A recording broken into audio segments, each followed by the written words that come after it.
আসসালামু আলাইকুম দর্শক, আমার চ্যানেলে নতুন আরেকটি ভিডিওতে আপনাদের শুভেচ্ছা স্বাগতম জানাই।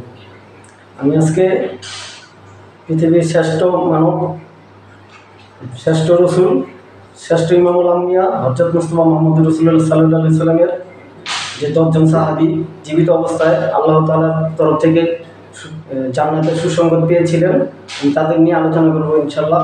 আশা করি পাশেই থাকবেন। প্রথম, হযরত আবু বকর রাদিয়াল্লাহু আনহু। দ্বিতীয়, হযরত ওমর রাদিয়াল্লাহু আনহু। তৃতীয়, হযরত ওসমান রাদিয়াল্লাহু আনহু। চতুর্থ, হযরত আলী রাদিয়াল্লাহু আনহু। পঞ্চম, হযরত আব্দুর রহমান রাদিয়াল্লাহু আনহু। ষষ্ঠ, হযরত তালহা বিন ওবায়দুল্লাহ। সপ্তম, হযরত সাদ বিন আবি ওয়াক্কাস রাদিয়াল্লাহু আনহু। অষ্টম, হযরত জুবাইর বিন আওম রাদিয়াল্লাহু আনহু। নবম, হযরত সাইদ বিন জায়েদ রাদিয়াল্লাহু আনহু। দশম, হযরত আবু উবাইয়া বিন সাইদ বিন জাররাহ রাদিয়াল্লাহু আনহু। হে দর্শক, এই 10 জনই তারা আল্লাহর রসুলের সাথে ইবাদত বন্দেগী করত, আল্লাহর খেয়াল খুশি মতন কাম করত।